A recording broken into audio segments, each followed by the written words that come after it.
Ever wondered which is the best protein source for you?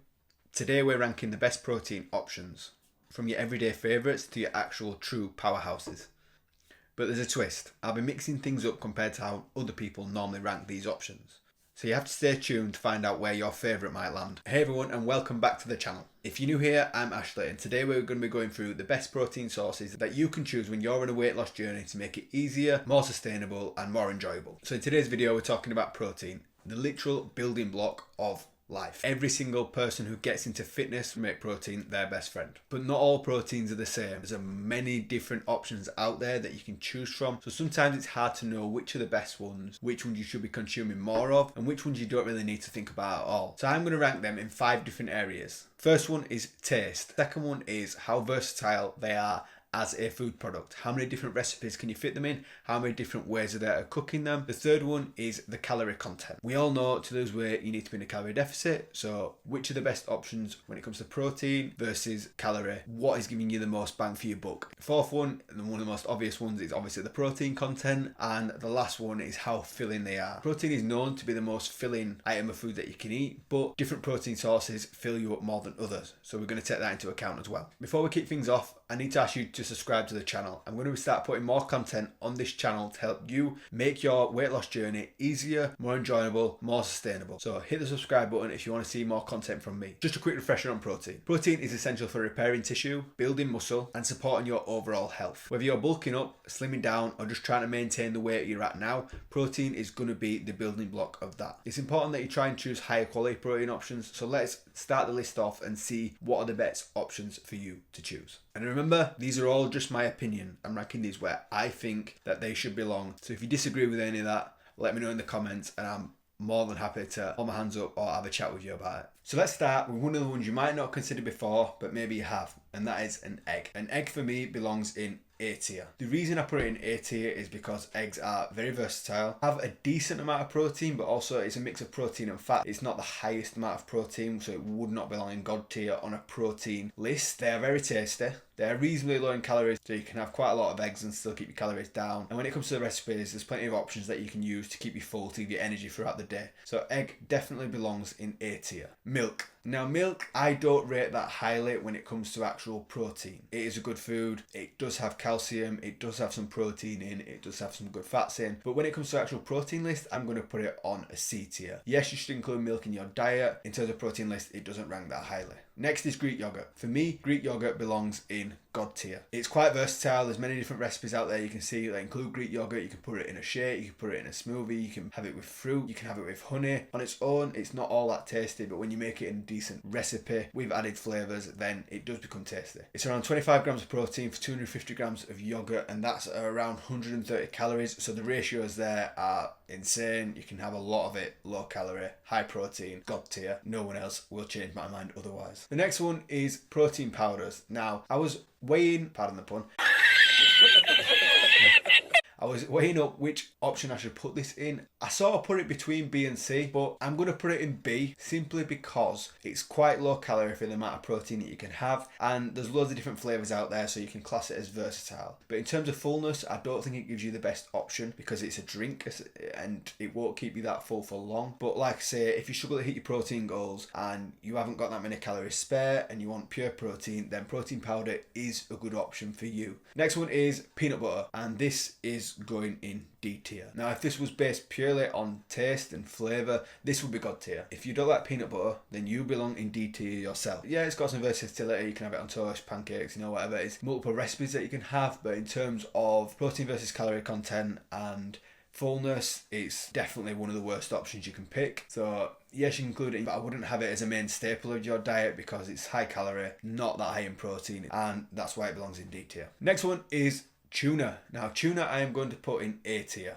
and the reason it's not quite in God tier is because personally I don't see tuna as the most enjoyable option to eat. There's some good recipes you can have with tuna, but it's not the most versatile option. You can either eat tuna on its own or you can look at like tuna pasta bakes and stuff like that, but I don't see it as that many recipes that include tuna.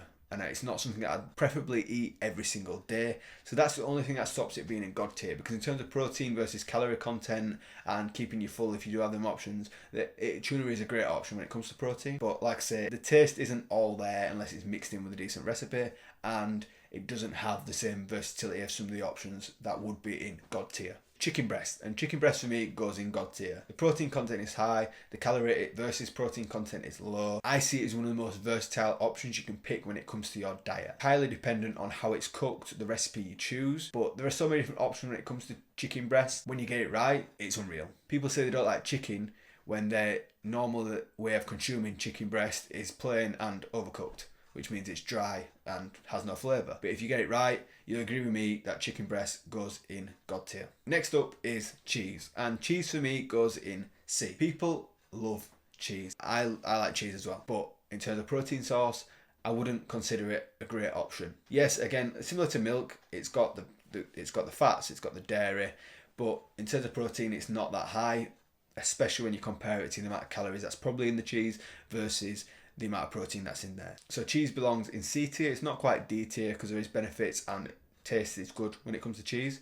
So yeah, cheese in C tier. Next one is a B tier option, and that is turkey breast. Now the reason turkey breast is lower than chicken breast is simply because I find personally that turkey is a drier. I'd much rather eat a piece of chicken than I would a piece of turkey, just for that only reason. And in terms of everything else, turkey is a great option. Calories, protein, versatility as well, but it's just a drier meat. So for that reason, it is in B tier. Beef mince. And when I talk about beef mince, there's many different options, but for this, I'm talking about 5% fat lean beef mince. Because in that, you can have a lot of it because it's lowish in calories versus the protein content, and it's very versatile. There's loads of different flavours you can add to it. You can add any sauce you want, veg, any carbs. You know, there's many different options when it comes to mince, and it's very, very filling. So that's why beef mince will belong in God tier. The next one is chickpeas. And as I said before, this is a personal scale. If you are vegetarian, you will probably disagree with me on this because everything that has been on the list before has been animal based. Chickpeas for me is D tier. Personally based because it is a good plant-based option when it comes to your protein, but for me, it's not something I'd ever choose because of the calorie versus the protein option, and I like to get most of my protein from meat-based sources. So for me, chickpea is in D tier, but if you are a vegetarian, it is an option to consider to get some decent protein from. Coming down to the last few now, the next one to rank is steak. And when we talk about steak, obviously it's a wide range of different steaks that you can have, so it will depend on that. I'm averaging them out and putting steak overall in A tier. And obviously depending on, like I said before, the cut of the steak, it could be in God tier, it could be in C tier. But overall, I'm going to put it in A tier because steak is high in protein, very tasty, quite versatile, will keep you full, but in terms of calorie versus protein, it depends on the cut. If you get a fillet steak, it's more expensive, but it's leaner and calories are lower. If you get a big ribeye, then your calories and your fat content is obviously going to be higher, so it's not as good, but protein will still be high. So steak can vary depending on which cut of steak it is, but overall, A tier because it's delicious. The next one's a bit more broad. Now, I could have gone through a full list of different options, but I wanted to take fish and seafood and put it together and put it in B tier. And the reason it's in B tier is because, yes, I find fish and seafood delicious, but in terms of protein content, it's not always as high, but it usually is low in calories. So I see it as like a middle of the pack thing to choose. So that's why it probably maybe could have gone in A tier, because obviously it's a wide variety, it's a wide subject, so the versatility, because I haven't specified a specific fish or seafood, then versatility is the highest on the chart it could possibly be. But yeah, I'm gonna put it middle of the park just because meat or chicken is usually a better option when it comes to your protein. If you are pescatarian or if you don't fancy meat that day, then fish and seafood is a good option. Now the final two, the next one again is broad. It's nuts and seeds. So when we talk about nuts, you've got cashew nuts, almonds, Brazil nuts, pistachio. Yes, they're a good option to include in your diet. Yes, there's many health benefits, but they are also protein and fat-based foods. So that's why, in terms of purely ranked on protein, for me, they belong in D tier. And that's because the calorie versus protein content is not that great. The versatility is probably not that great. Taste is good, and they definitely do not keep you full. The last one is chicken thigh. Usually people will pick chicken thigh ahead of chicken breast simply because chicken thigh is not as dry. But for me, chicken breast, in terms of pure protein content, is better than chicken thigh, and chicken thigh is higher in calorie versus the protein content. In terms of taste alone, chicken thigh will be God tier, but in this overall scale of the things we've talked about, chicken thigh belongs in A tier. That is the full lineup. So take this list, experiment, see what you like, see what you don't like, see if you rank them the same as me. If you enjoyed this video, hit the like button and let me know your favourite protein sources in the comments. If you want to see more of my content, Please remember to subscribe to the channel. As I said, I'm going to start posting regular content to help you through your weight loss journey going forward. Thank you for watching.